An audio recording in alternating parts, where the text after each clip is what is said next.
Over the last 6 days, I've been trying to drive Uber for 16 hours or ride sharing for 16 hours to make $400 a day. And during my journey, I was reading or listening to a book called The Science of Scaling. And it's by Dr. Benjamin Hardy and another guy. The book is really good. I was listening to him on a podcast and he was saying some very interesting things that piqued my interest to listen to the book. And as I mentioned to you guys, when you're in the car, the best utilization of your time is to feed the mind. Hey, if you're watching up until this point, thank you for still tuning in. If you could do me a big favor, if you can hit the subscribe button and give me a thumbs up, it helps with the algorithm. Thank you. So I was listening to this book. I think I finished it in like 3 days. The great thing is he has an audio book for free. You can go to scaling.com and you can register for it. I have no affiliation with it, but it's a very good book if you're looking to grow your business. So as he was mentioning in the podcast, the book, he was saying the essence of scaling is making something easier and doing less of what you're doing, making it simplifying your process. So I was like, And when I heard him say that, I really thought to myself, have you ever heard the phrase less is more? Well, it's true, because the less you do, the more you'll have, or the more easier something is for you. And I'm hearing that time and time again. It's like, don't complicate your situation or your goal. Make it as simple as possible, because that's how you'll reach it. That's how you reach it. It'll be more easier to reach.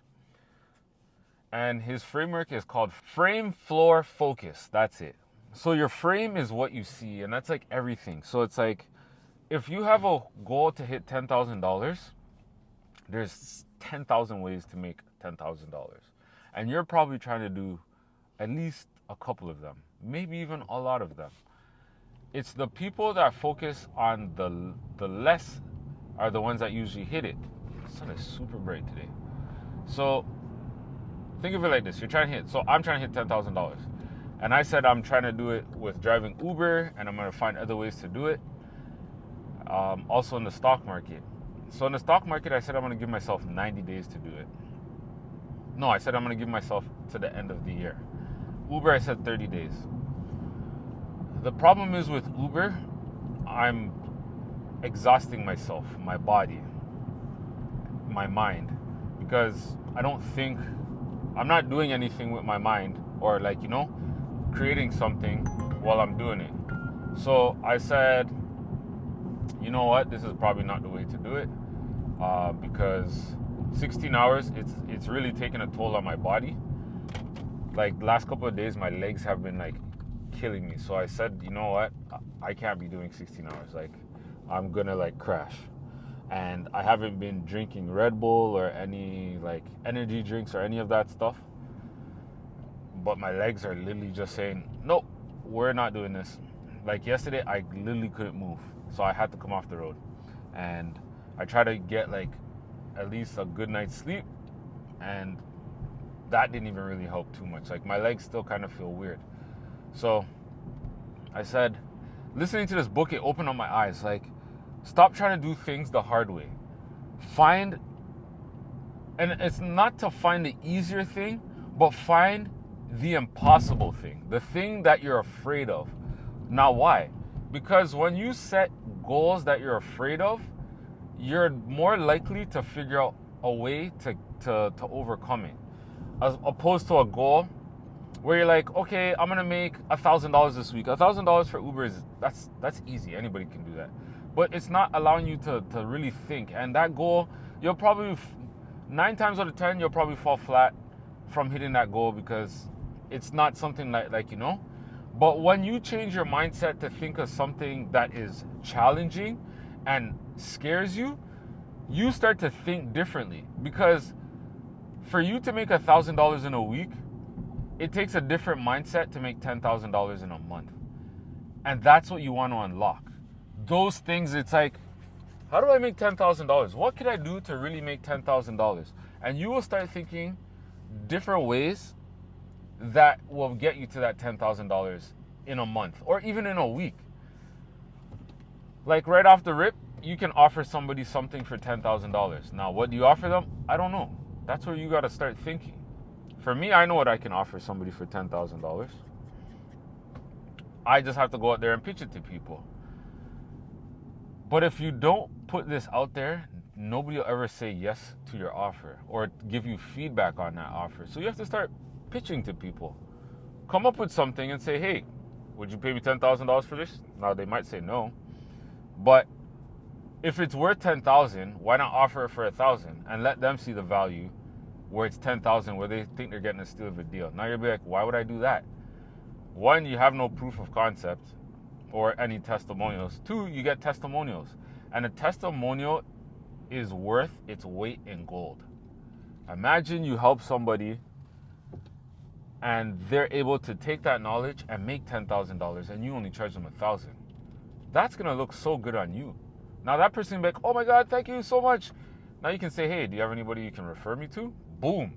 Let's say they refer 2 people to you. Or you have like a golden customer and they send you like 10 people. Yo, that's $10,000 you make right there off of one person. Think about that. So the point here that I'm trying to make is there's many ways to make $1,000, but there's very few ways to make $10,000 in a short period of time. And when you shrink your time frame, it really, really messes with your mind where you just got to think, yo, how am I going to do this? And for me, it was like, there's easier ways to make $10,000 in 30 days, maybe even in 7. But me sitting here just driving, I was like, that's a waste of time. I got to utilize my time better because 30 days to make $10,000, I'm never getting back those 30 days. $10,000, I can make that. Anybody can make that at any time. So I have to say to myself, you know what, Dean? You need to be smarter about this because there's other people out there that are struggling and they need a way to figure it out. And you're going to help them do it.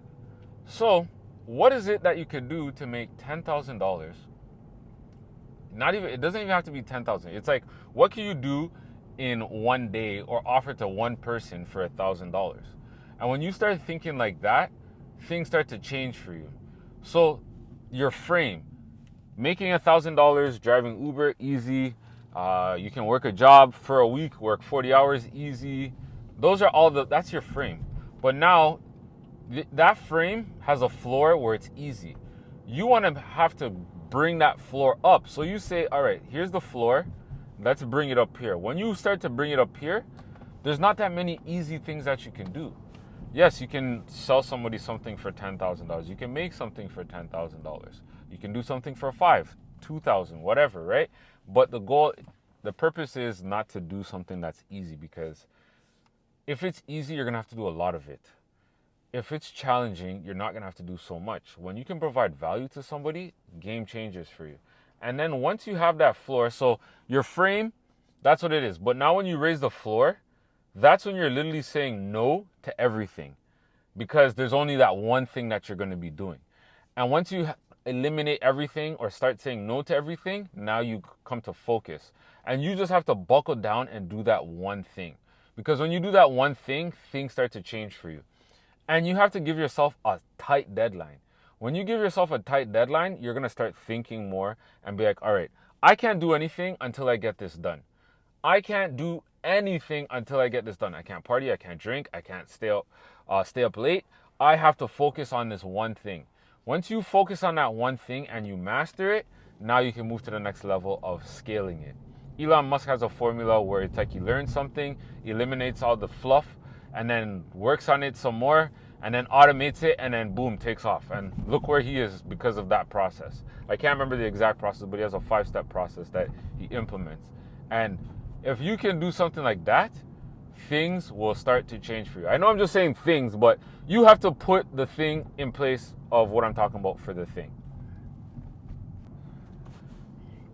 Hey, if you're watching up until this point, thank you for still tuning in. If you could do me a big favor, if you can hit the subscribe button and give me a thumbs up, it helps with the algorithm. Now you may be saying, so why don't you just do it? I am.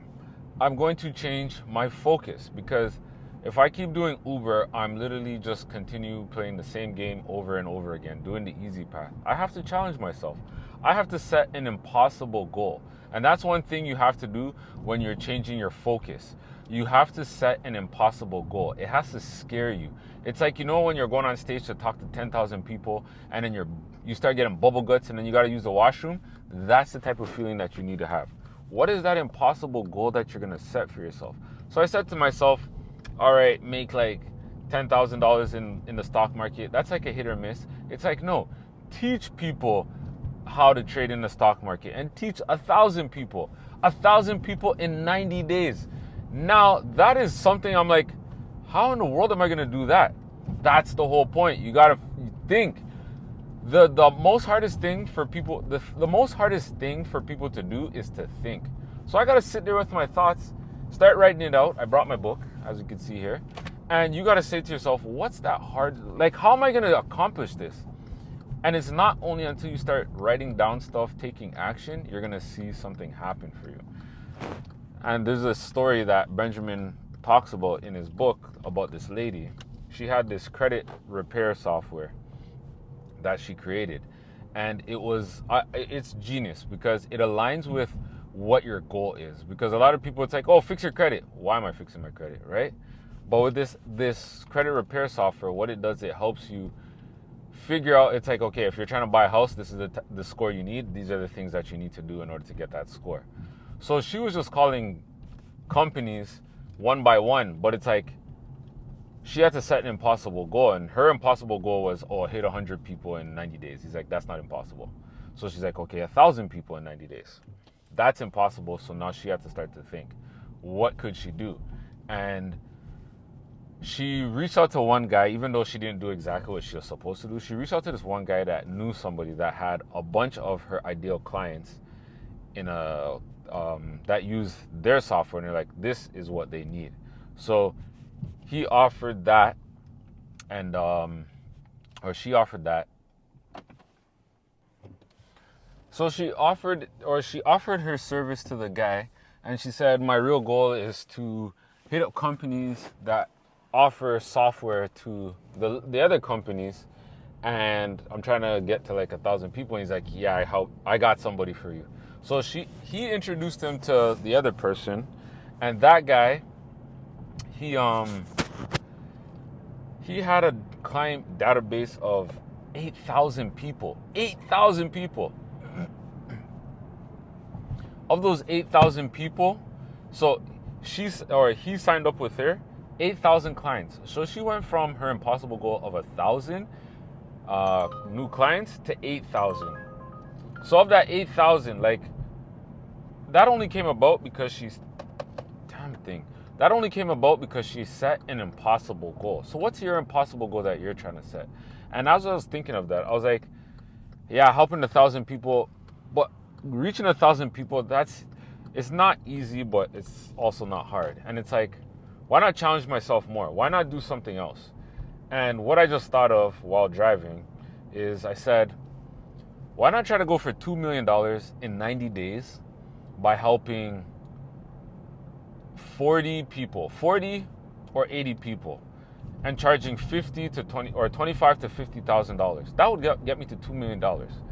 That would really make me think, how do I do that? What do I offer somebody for that price? And I was like, damn, this is going to be hard. But that's the whole point. It's hard. It's scary. It's impossible. It's because the average person, and I'm calling myself average because I'm not there yet, but when I do get there, I'm going to be above average. And it's making me think, what could I offer? How do I do this? One thing you start doing is your research. There are other people out there that charge this much money. What are they offering to people to get to that level? What can you offer to get to that level? So it's not that I can't do it. It's impossible right now because I've never done it. But there's other people that have done it. So how do I model their success? Figure out, provide value. So I'm not going to trade my time for money. I'm going to provide value. What value do I need to offer somebody? That's going to be like 50 grand? That's it? Yo, that's soft. I'll give you that to you, no problem. And that's what I need to start thinking. So I'm challenging myself to make $2 million in 90 days. How am I going to do that? I don't know. But that's the whole point. Start thinking of your impossible goal. And if you found value in this video and you want to stick along with this journey, make sure to hit the subscribe button and give me a thumbs up. I'm Dean the Wealth Coach, your go-to guy for building wealth.